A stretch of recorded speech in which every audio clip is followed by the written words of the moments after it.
Everybody, welcome to another Rick's Picks. Today I'm going to be doing my review of the Star Wars Black Series figure, Lando. Now this is a version of him from when he was running Cloud City. Now I always liked Lando. I think he was probably one of the best characters to come out of Empire Strikes Back, along with Boba Fett. He was a very interesting character, had a really cool story arc to him. So overall, I always liked Lando. So I am looking forward to doing this review. So with that being said, first off, I want to thank everybody who has subscribed. You're very much appreciated.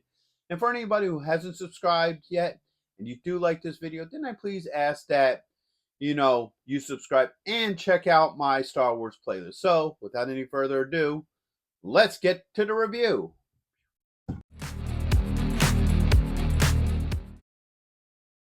So here he is in packaging. I love these retro card packagings that they're doing with some of these Black Series. I think they're also doing it with the vintage line as well.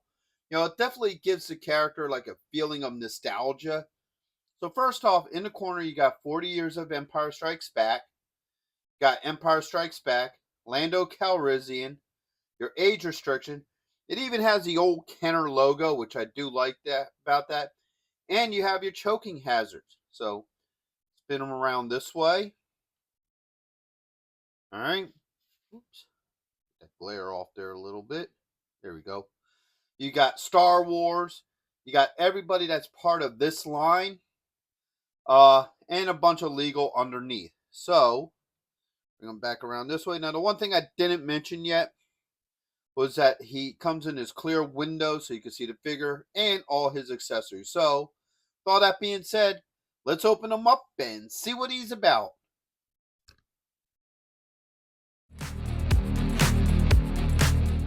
So here he is out of packaging. He's a good looking figure. He definitely captures the whole Bespin look to him. So we're going to start off with his points of articulation. So first off, his head does move. All right, he has a shoulder joint with a swivel. He has an elbow joint, and he does have a wrist joint. And get this arm up. He does have a joint here underneath the ribs. All right. Spin him around this way. He has a thigh joint with a swivel. A little bit tight, but it is there. All right. You got a knee joint. And he does have an ankle joint. All right. Get that arm down. So we're going to give him the rotation. There's not a whole lot of extra detail to this figure. I mean, he's in a basic outfit, and this is how he was supposed to be in the movie. So, first off, we're going to look at his head sculpt. I do like the overall look to it. One side, all right, and then the other side. His outfit's, like I said, unfortunately, it's just pretty standard. So, let's give him the rotation. So, you have this side here. All right, you got the back. And then you have this side. All right.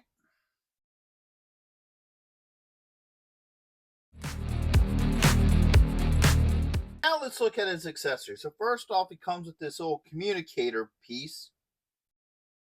All right. He comes with a blaster. And he comes with his iconic cape. Now, I'm not a big fan of this one here. I mean, it looks nice. You got the gold inside. You got the collar. But I just don't like this shell look. And that's what it feels like to me. It doesn't feel like a cape. It feels more like a shell. I would have liked to have seen cloth or something a little bit nicer, than this. But we're going to get into that in a minute. So let's start going through his accessories. So first off, you got the blaster.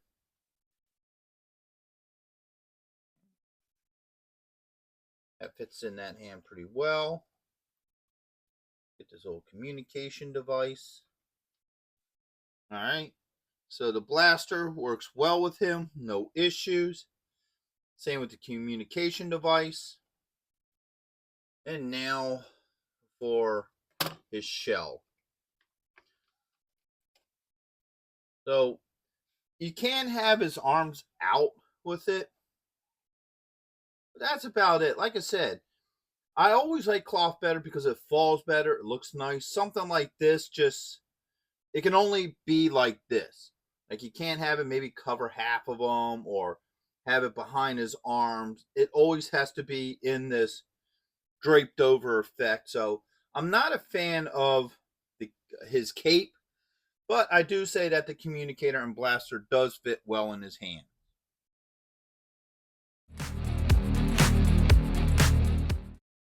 So now let's get into my final thoughts with this figure. So first off, he does capture the overall look of Lando in his Bespin outfit. I don't have any issues with the way he looks.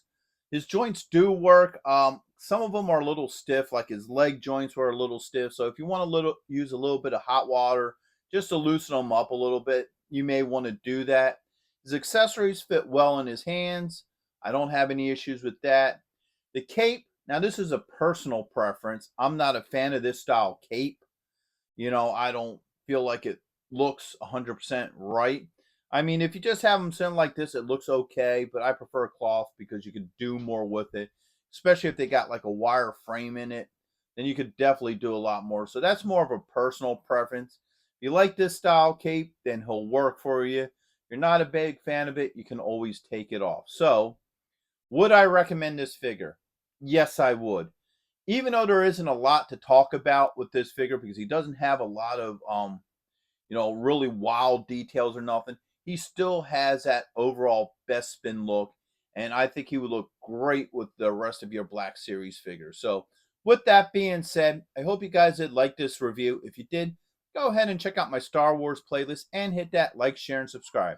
All small clicks for you, but it really helps this channel grow. So, until the next one, late.